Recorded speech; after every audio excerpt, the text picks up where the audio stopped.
the hospital a couple days ago when it was that bad. It was No, pretty gnarly, but I'm sorry to hear that. Well, if you need anything, just holler. We're here for you. I appreciate it. I appreciate it. Well, there's Allie. I just hit record, so we're gonna get started here if you guys don't mind. Super excited.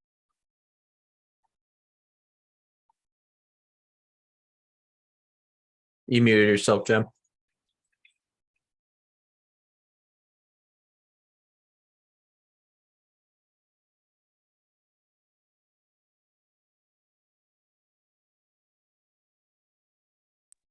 I must have hit the button on accident. Sorry.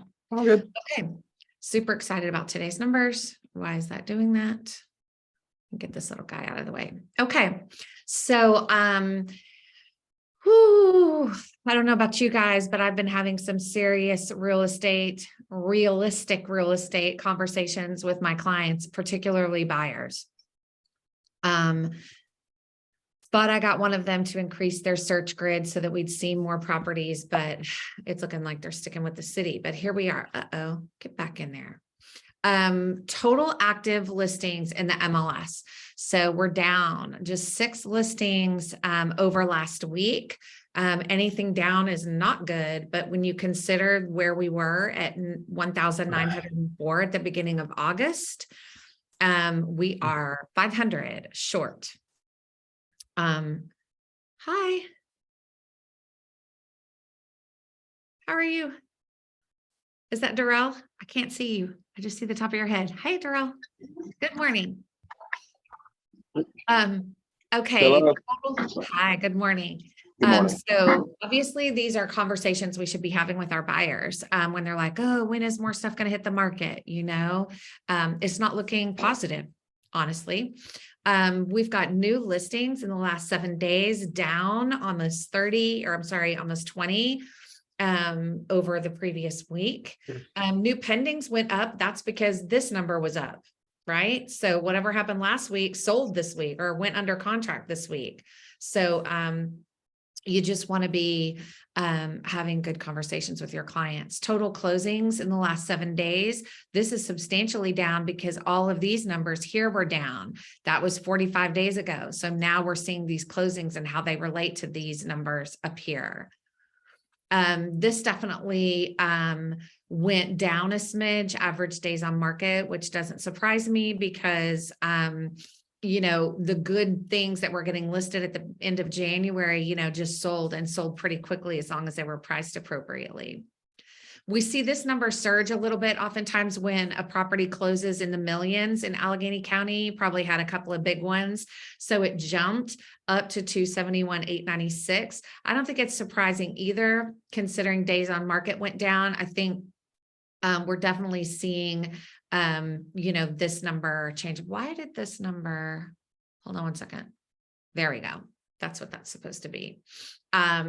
So this bounced up probably because we saw some new listings here and they were, you know, going under pretty quick and selling at about 97.36. So it's telling us still that a couple of things can happen. Either, like we talked about this, either the appraisal doesn't come in or they negotiate repairs. So the list price to the sell price ratio is still like 2.75 below the list price. So it means that, you know, sellers are still having to negotiate some terms before they close.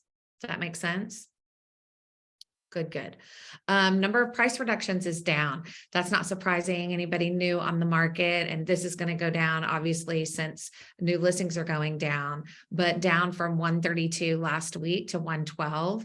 And that's not surprising. Anybody that's sitting, I would probably, if I had a new listing right now, I would say consider a price reduction after about 2 weeks. So it'll be curious to see how this number changes in the next couple of weeks. Number of expireds is down from 63. Again, it was at 50 in August. So we're now looking at the same number of expireds that we had at the beginning of August. Total number of agents, look at that. We've got see, 11 more new agents in the MLS than we had last week, and interest rates are holding steady at 7.25. We added a little caveat or extra phrase to our go-to phrase, which was divorce the rental, date the rate, marry the house. That 7.25 is still well within a historical average. So when your buyers are talking about high interest rates, they need to understand in context of what was unnaturally happening due to COVID, it's calibrating. However, the wild card is always going to be the reduction in inventory, the low inventory that we have. This is a historic low, really low. So, you just need to explain to people, irregardless of, if they think this is going to get rid of buyers in the marketplace, it's not really. People still need to buy. We just need the inventory to get them under contract. Does anybody have any questions? No? If you'd like regular access to this, I can make you a viewer. Darrell, if you send me your email address, I'm happy to add you this. You're welcome to look at this at any time and study it, just in viewer mode, or, you can make a copy of this and start tracking on your own. But having this data is, a great thing, especially if you're new. You may not have the experience in the sales, but you can look at the numbers and speak clearly about the market. Does anybody have any questions? Any predictions, Jen, on when inventory is going to start going back up? Just off the top of your head? It's a mystery. It should have gone up by now. February should have been up numbers, really up numbers. January should have been really up numbers. What we're dealing with here, in my opinion, is a couple of things. Unless you absolutely have to sell, chances are you probably refinanced when interest rates were in the 2s and 3s. I did. I'm not selling anytime soon, because why would I, even if I need to upsize, maybe I'll do an addition, or maybe I'll create an all-purpose room out of one of the bedrooms, whatever. But I'm not going to take a chance unless I absolutely have to, of listing my house, which I would get top dollar for, but then turn around and have to pay top dollar plus that interest, on the buy side. So, Right. It's just, it's a mystery. I think somewhat in that, people that might want to sell to upgrade or to downsize or whatever are holding firm, especially if they refinanced. That interest rate is money, in the bank, versus having to start over with a new loan at 7% or 6%. Any other thoughts there, Becky? I see you're on this call. Hi there. Does anybody have any other insight to add? Hi. Hi. Yeah, I think what you said is, hitting the nail right on the head there with just, it'd be really hard to sell right now unless you had to sell. Most of what we're seeing on the closing side are either flips are being sold or estate sales. So somebody good to align yourself with would be, if you have like a family estate attorney, that would be somebody great to get to know, build a referral relationship with, so that when they have new estates coming on, they have an agent to refer to. Got it. Sorry, Ken, I just muted you real fast. I wasn't sure if you were talking and wanted to keep you private if you needed that. No, I definitely, it just makes sense that the people that currently own that aren't selling are doing so because they are sitting on a really nice interest rate. I'd be shocked if anybody here, but there's still like multiple offers. The last couple of offers I've written have gone in multiple offers. I'm supposedly writing maybe one today that'll be, multiple offers. So again, no, I don't see the inventory going up. The only way you're going to see more inventory is if you expand your search grid. Gotcha. Yeah. So I've got clients that Allie and I've been working with for 1.5 years, and they've been looking just in the city. But this past weekend, we went and looked at one in Forest Hills and one in Churchill. They really liked them, but it solidified for them tons more house for the money. right? Tons more house, big yard, whatever, but it solidified for them that no house is perfect and they'd rather stick with the location that they want. So we're back to the drawing board. Did you raise your hand? Yeah, You I asked Bianca to unmute us. A realtor I'm friends with on Facebook posted, about the spring market coming and sellers are coming on the market. And I messaged her and I was like, what information are you seeing? Like, 'cause I'm like, what do you know that I don't know? And I just said, what information are you seeing that we're going into our typical spring market? And she said, the time of year. That's what the time of year. And I really respect her. And I was like, hold on.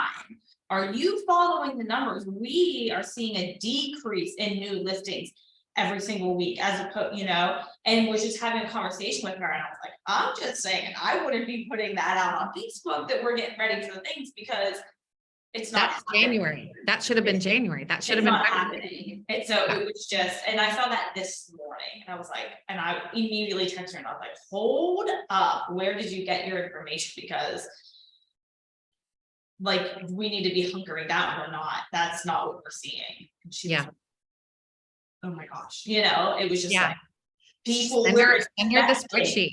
Send her the spreadsheet and go look at these numbers and Look at rethink. these numbers. Yeah, we want the spring market. In my opinion, buyers think we're in a spring market. My buyers that were sitting dormant have reactivated, but we don't have the listings, right? And so it was just an interesting conversation that she was saying that, and we know that's not what we're seeing.